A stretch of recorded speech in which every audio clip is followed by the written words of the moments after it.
dancing in a circle, and with kind of bright white light. In the center is the brightest light, and the idea of that painting was union and community, and I always say, go love go, and that you're not alone, and the white expresses light, that we all have that spark in here, and to get that out.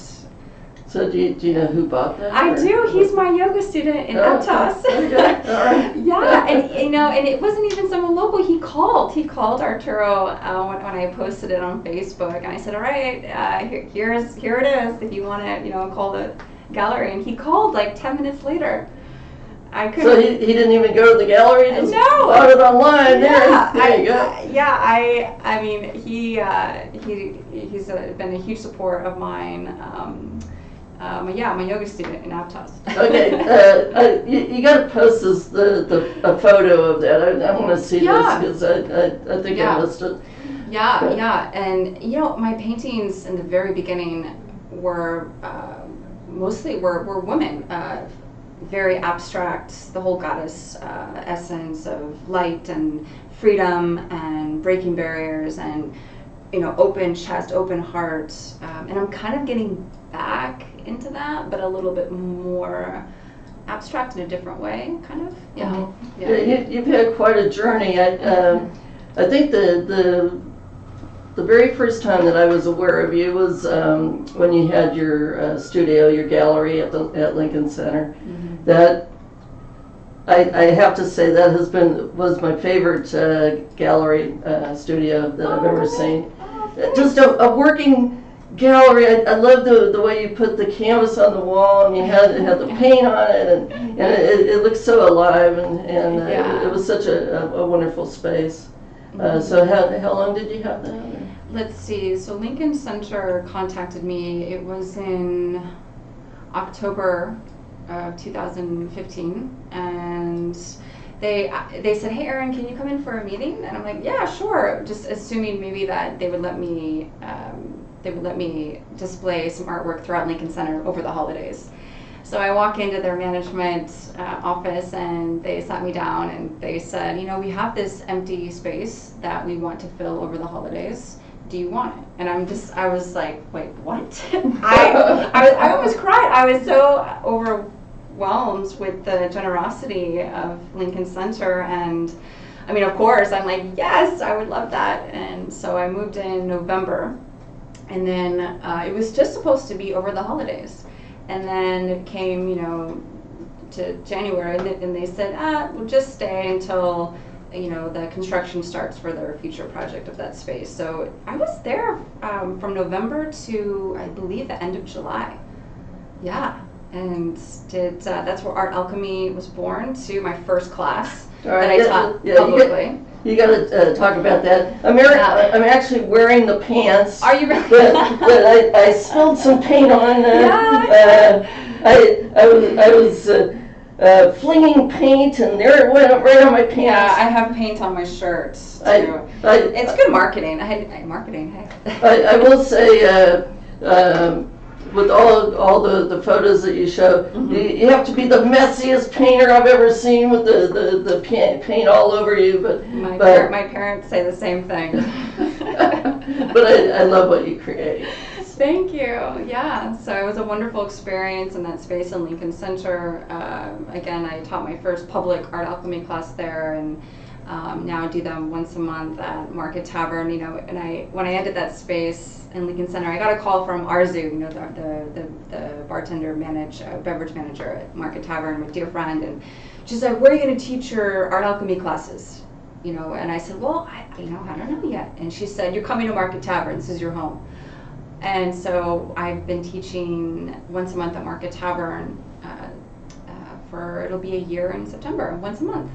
So to talk about art alchemy, what is that? So art alchemy kind of was invented by accident. And I talk about this, quite a bit in my journey as an artist. And my dear friend suddenly lost her husband, who was a professional wingsuit pilot, and he did some remarkable things in his career, and we lost him way too soon. So how do you help a friend grieve? And I just said, I'm going to come over and bring all my paint, and I put this big canvas on her fence outside. It was a hot summer day in September 2015, and we just started painting. And she kept telling me, Erin, you have something here. This is helping me release. And that afternoon, we kind of she was even the one that said, this is like alchemy, art alchemy, and that was when it was invented. So that was in September, and I didn't teach my first public class until December of that year. It was a group of friends that were, kept on encouraging me, Erin, just do the class. Because again, the whole, I was nervous. I said, no one's going to come to my class. No one's going to come. And it's that idea of be vulnerable, put yourself out there and just see what happens. That's a lesson I keep learning. I feel like throughout this whole journey as being an artist. So the whole idea of art alchemy is to get out of your head and into your heart and allow that to express itself on canvas. So the unique thing about my class is everyone has their own painting, because we're all different. We're all going through different things, whether it's loss or joy or whatever it may be, it doesn't matter. We're all this together, we're all painting in the same space, and what's really special is at the end you go around the room and you get to share the painting with the class and share anything you want about the painting. And it's been, people really open up, and it's been profound, and it's helped people kind of break those barriers of creativity. And because you don't have to be, a painter to do this class, just be you. That's it, just be you and let that magic come through. So when you set up in Market Tower, because I know at your gallery, we put the art on the walls and they had the canvas there, and we were able to kind of paint on the canvas. And so how do you guys set up at Market Tower? So Market Tavern is a little bit different. Because at my studio, we used to paint on the wall. There were drop cloths on the wall, and paint would kind of just go everywhere, but it was fine. So at Market Tavern, I had to be a little bit more organized. So we paint flat, and I put drop cloths all on the floor, and so we paint flat on a table. Again, everything's completely covered, so you still have freedom to let loose a bit. But and I always encourage my students to keep rearranging the canvas. Because you're always going to find something new, because the whole idea is we're not painting something. You're not painting a tree, you're not painting a flower, you're painting you, whatever that is. And you're going to keep discovering things, just moving the canvas around. I always tell people, walk around the room, see what other people are doing, getting some inspiration, have a glass of wine or another one, that helps too. And Arzu, actually, she makes a signature cocktail for every class. Is different cocktail that she creates. So she'll come in and she'll explain about her cocktail of the month, which is really fun. And hors d'oeuvres, appetizers that are always epic at Market Tavern. So it's been a good fun, just fun energy, good for people, and opening up to, I kind of call it group therapy, art therapy. It's kind of getting the community together. And I actually just started teaching art alchemy to the Stockton Police Department, which has been awesome. Yeah, talk about, releasing and getting stuff out. It's a lot. So you do it at the police department? We, it varies, different places, but just to be able to serve them, and they appreciate it so much that, me being from Stockton and just the community in general, and the Support Stockton Police Department Foundation supports the class, funds the class. So, an officer can, join, can paint and, you know, get some stuff out, and it's been good. Yeah. And I've also taught at-risk gang youth, which was really interesting. I would actually really like to continue that because, you know, these kids, they need an outlet, one, and two, maybe they don't know how to express how they're feeling. And art was a really positive way for them to express themselves and get some things out too. So it's kind of an art therapy kind of thing. Yeah, sure. So you do something that I've never really seen other artists do, is you use the water from the ocean, and yeah, I'm kind of that weird lady that's at the beach with 2 buckets in my hands like this, and I have actually gotten people asking me, what are you doing? So it's good marketing. I'm like, yeah, hey, I'm an artist. I paint with this, and they're pretty intrigued.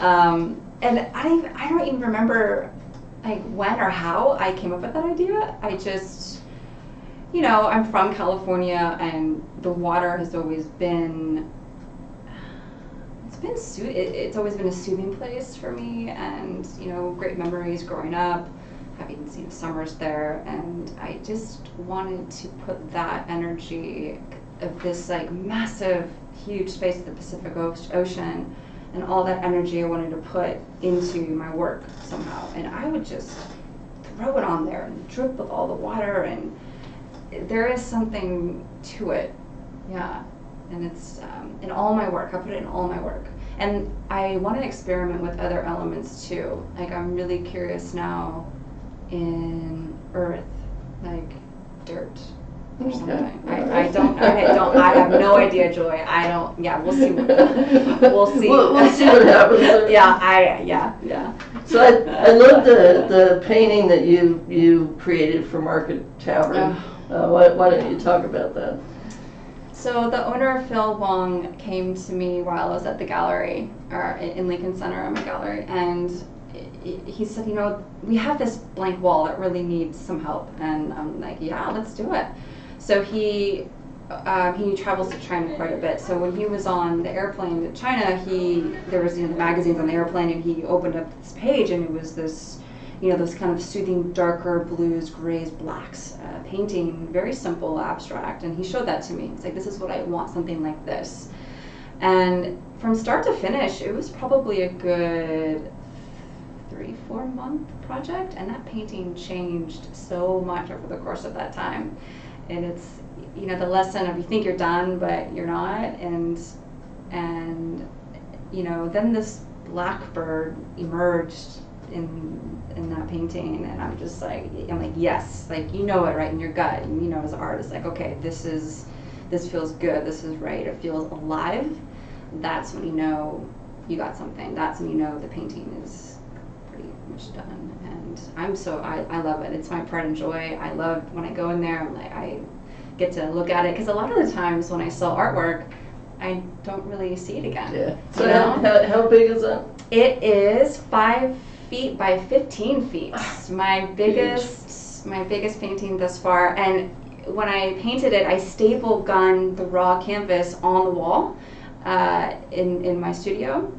And then the guys from Tullyberg marketing company, they came out and helped me frame it. A huge truck from, I think it was like Mexico or something, they had to ship the frame of this to frame the canvas on the wood.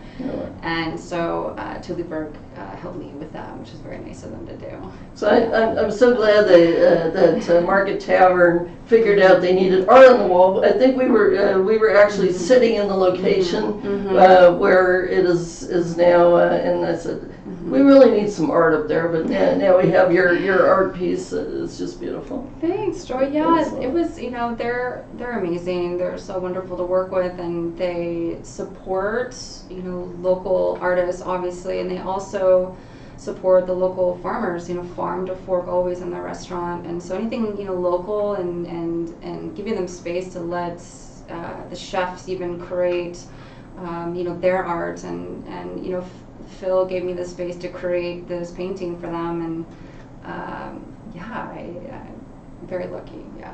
I'm glad that they're giving you space for your art. It's so fun. I still actually, Arzu and Phil need to take my class still. They haven't taken my class. Oh, they need to. Yeah, they will one of these days. I'd love to have them. So they can create a few pieces to put on the wall. Oh, maybe. By them. Yeah, exactly. Yeah. So how did you get involved with the University Park World Peace Rose Garden? Good question. I'm dear friends with Meredith Baker, and she was my yoga student, and we just became really good friends. And I went over to her parents' house, Susie and Kevin Huber, and Sandy, the director of the University Park World Peace Rose Garden. She was just explaining to me of the project and her vision of this garden. And I loved the idea of this project to have here in Stockton, that peace starts with us and peace through nonviolence, which is the theme of the garden. And just, peace, we could all use more peace in our life, and to have that through a rose, I mean, that's kind of amazing. So I asked her, I said, can I help you with this? Can I collaborate with you in this? And it was funny because she originally thought that I wanted to help prune the roses or something, or help them. No, art. Because I was just, I was still doing my abstract stuff, but I met with a mentor in San Francisco because I painted a peony recently for a client, and I remember him saying, you need to paint more flowers. And then literally it was a week later when I talked to Sandy Huber about the World Peace Rose Garden project, and she's like, yeah, take as many photos as you want and do your thing. And it has blossomed, right? It has blossomed into a beautiful partnership, and I've raised, I want to say, I have to calculate it again, but it's over $7,000 that I've donated to the garden. Yeah, I donate 20% of all my rose paintings that I do to University Park World Peace Rose Garden. All different sizes, different colors. I do commissions. We did an art show January 2016, kind of a debut of what the garden is, and the debut of, I had 20 rose paintings on the wall at University Park, and then the garden debuted to the public that spring. And yeah, we keep collaborating on different ideas and different projects, and the roses are they keep going strong. There's what's funny is there's a piece of paper, a list rather, of words that describe peace that was developed by the organization. So each title of my rose paintings, comes from that list. I just sold one titled Collaboration, from love, from respect, from nonviolence. All of these words that describe peace is the title of each rose.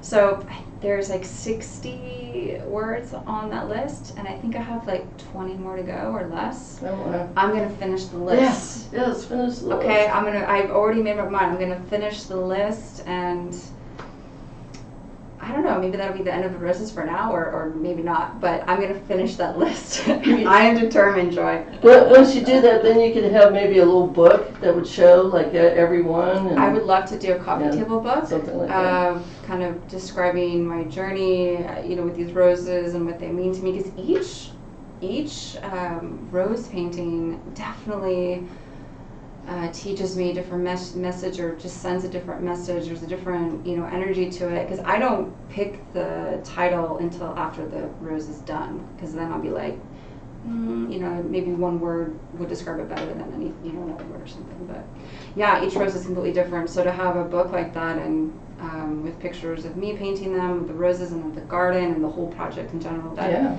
would be. I buy it. Okay, good to know. Thanks. Maybe you could put a bug in Sandy's ear for me. I think we actually talked about it before. It's been a while, but I need to talk to her about that. And then I envision the water tower that's right over there. We could put Right, it was right up on You know, top. it's funny. I would love to see that. Yeah, Phyllis Groupie, Sandy's mom, bless her heart. Yeah, she actually has that idea too. But we'll see. We'll see. So, what is this the new direction you're taking with your painting? Yes, I brought. We have a painting behind here. Yeah, I brought one today. So this one is titled Mother Earth. It's kind of this new concept. I've always kind of been fascinated with maps. Like I have this wall map. It's probably like 15 feet long or something like that. That just covers a whole wall of the world. And you know, through travel and you know, a map represents to me the path. And you can go this way or you can go this way. And it's, you know, it represents where maybe we've been or where we are now and where we want to go. And I wanted to incorporate that in a painting. So there's actually maps in here from Africa. And then I just started, you know, intuitively just kind of using a black paintbrush, just painting lines. And then I studied it, I turned the painting around different directions. And then literally this face just kind of emerged. And it's been really, God, how do I describe it? I mean, it's been fun to kind of discover new shapes. Like someone said that they see a camera here.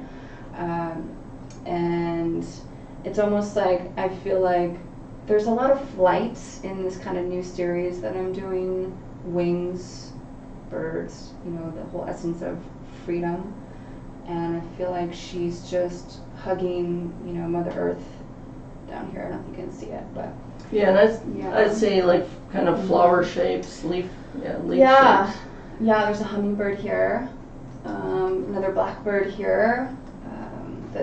And like I almost said, like this almost looks like a warrior guardian here, like a male face, kind of maybe protecting her. I don't know. I mean, people ask me, Erin, where do you come up with this stuff? I said, I'm from another planet. I will be the first to admit it. I have no idea. But it's fun to try something new. And it, you know, it took me, I felt like I couldn't paint for like 6 months. I felt like I was kind of forcing too much and not just letting the process flow. And then, you know, just learning to kind of slow down and not force. And then this kind of just happened. So I'm doing an art show Friday at Market Tavern from 6 to 8, which is going to be several paintings of this kind of style, this new style. And the title of the show is Alchemist's Compass. So the whole idea of maps and being inspired of the direction you want to, you know, where you are, where you want to go in your life, and to see what emerges and maybe what you can see in these paintings too is kind of fun to, you know, because everybody sees something different in them. So it's fun for me to hear people, you know, what they find. And then ours, of course, we'll be making some drinks too, so it'll be fun. So this, when you were describing this whole painting, it seems like it's kind of summed up your journey. It's kind of a that you've traveled and you know the warriors and the birds and you know just the flowers and everything all together in one. Yeah, yes, and I feel like this art direction is kind of a intro to what is next, which I don't know exactly what that is yet. I have a feeling it's going to be a little bit more earthy, tribal even. You know, I'm a yoga teacher and I'm getting certified next month in Bhuti Yoga. Have you heard of Bhuti Yoga? I don't think so. Yeah, it's warrior, or not warrior, well, it could be warrior. It's a tribal dance. Okay. Tribal dance, so you kind of have that, you know, African, Native American, you know, energy of, you know, the beat of the drum, and so that more kind of, you know, stronger it's hard to describe like what I'm feeling. Very like, rhythmic. Yes, yeah, because I'm doing, as I'm painting, I'm not sitting down. I am moving my body, and so this whole essence of the drumming and the moving, and then this happens. So it's in development, and we'll see where that kind of leads down the road. But just so a deeper level, just like any job that you have, how can you take it to the next level? So this is kind of, I think, just the next something. We'll see. And then you just reminded me at the alchemy class, you had some musicians come and provide music, and so we were listening to music while we were painting. You were at that class for the drumming? Yeah. Okay, yeah. So my dear friends, Dana and Victor. Victor is from Peru, and he's a master at drumming. And his wife, it's a husband-wife team, which is pretty sweet. And so they do drumming all over Northern California at events. And I just hired them. They were at my Moon Goddess event last weekend. They did live drumming, and Robin Baglietto from Basic Aromatherapy, she did this awesome moon ceremony with the live drumming. So where was that? This was at Robin's home in Acampo, a private estate, and Lauren O'Leary, Lauren Rose, I hire her as I call her my goddess chef. She's my caterer, and so she was there too. So it was a really great collaboration. And Robin is going to continue doing these Moon Goddess events the next one is in September. So yeah, she's kind of going to do that on her own now and do these moon ceremonies. Yeah, so all this like stuff going on, again with art and connecting with yourself and discovering, I guess. Yeah, you've had so many interesting ideas. I loved what you put together at the cast iron trading company. Oh yeah, thanks. And you had your art and a brunch and the whole thing. Yeah, so I partnered again with Lauren Rose. We've worked together on retreats and fun events, and we have a lot more in store that we want to do together. She's a local gal too. And so she called me and just said, hey, I want to collaborate with you at Cast Iron, and love Cast Iron, awesome food, and Eric, the owner, is so supportive of local artists too. And so Lauren made this total just floral menu, right? And then I had all the roses around the room, and real roses from the University Park World Peace Rose Garden were there.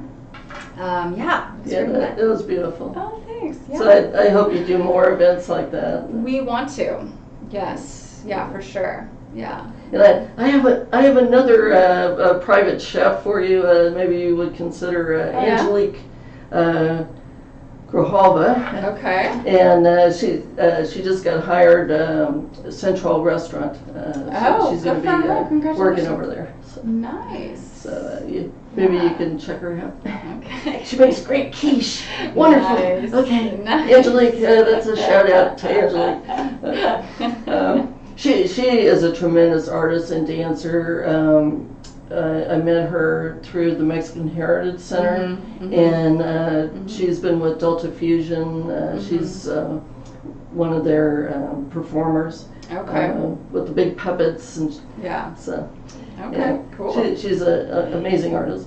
But so I was wondering, you said some new directions. What do you see next for your art? I have a very big adventure in the works. It's not public yet. I kind of hinted to you earlier when we were offline, but it's coming, and it's woman only. And it's again like the universe is so perfect. Like you just have to trust it, right? That's a lesson that I learn a lot. I feel like just trust. But the fact that I had this experience of traveling all throughout the world for that amount of time, now I want to go back to those places and take a group of women or maybe men too, and one, have this incredible adventure, and two, experience all that through art, because art is everywhere. And it can be in the landscapes, it can be in the people and the culture. And so to kind of get yourself out of the everyday, and that's why I host retreats. You got to get out sometimes to get back in, because you can get kind of stagnant. If you want change, or if you just want to grow, or if you want, well, I always say adventure. Like, yeah, let's do it. So probably in the next week, I'm kind of working out the fine details, but I'm very excited. And this is kind of the next step of me offering retreats. So, again, taking it to the next step, the next level of this journey of our alchemy and whatever that's going to transition into. And there's a lot of exciting things in store. So, when I'm on Facebook, I spend my whole day on Facebook. But I'm always reading your posts. They're food for my soul. I'm going, there's Erin Elizabeth's post. What did she have to say today? So, can you what's the best way that people can reach you or read more what you're doing? You have a blog, or? I do. The best way to get a hold of me is social media. So Facebook, Erin Elizabeth. You can get on. Get in touch with me through there. And also I'm very big on Instagram. So my Instagram account is ee.erinelizabeth. And I post once or twice a day. I'm always doing Facebook or Instagram stories and posting, my process and trying to be more vulnerable with that. Because I feel like, as an artist, that's kind of our job, right, is to break barriers in ourselves and be vulnerable to inspire others to do the same. Not, it doesn't have to be something big, or it can be small too, but just keep sharing your gift and trusting your gift. Trusting it. That's been huge for me. I will say that since I am an artist too, yes. That's something I always think about, but and I'm always worried, what is someone going to think about what I'm doing or whatever. But it really comes down to this is something I need to do for me. Yeah, exactly. And I just can't worry about what everybody else is thinking. And that's the art that is going to sell. There have been plenty of times where I get into my head too much and I paint not for me. And it's not alive, and it doesn't sell. The paintings that I, relax and trust my gift and paint for me, even if it's a commission, there has to be me in there, right? Yeah. Those are the paintings that inspire people, again, the whole essence of, the art is alive, because it's coming from you, not just maybe a more fearful side of you. What people are going to think, Because I think, there can be a lot of people that are really technically perfect. Yeah. But I don't know, I think it was a year or two ago, there was just a wonderful event over at the Hagen Museum. Oh. The whole room was packed, and we were all talking about the art process. And they showed all these masterpieces and whatever, but there needs to be something underneath for people to really relate to it, and that I think that's why people relate to yours. That they just see something more.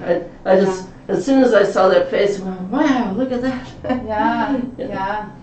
And it just appeared. I had no intention of painting a face. It just kind of happened, and that's what I like, when it just happens organically like that, and flow. And we all wish for that as an artist, right? Right.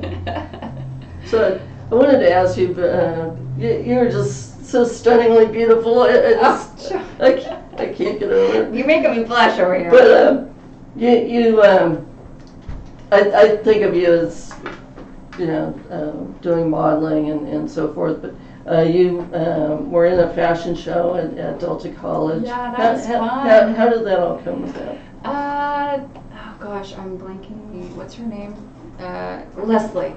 Leslie, yes, love her. She contacted me and said, "Hey, the final designer in the show needs we need a closer, model." And she just thought of me, and I was like, "Yeah, for sure. That would be fun." And it was I've never been in a fashion show like that. I don't think so, but.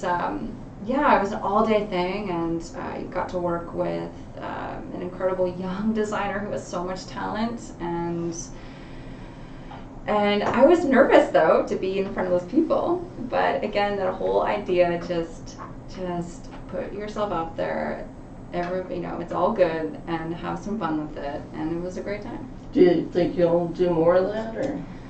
If the opportunity comes up, I mean, okay, sure. Everybody out there, Erin Elizabeth, model, you won't be disappointed. I've been very lucky to work with incredible photographers here locally, but the day-to-day pictures that you see, that's me. What I do is I'll take the camera and I'll prop it up on like a painting or like a bottle of water or something. Really? Yeah, and then I'll just put it on a timer.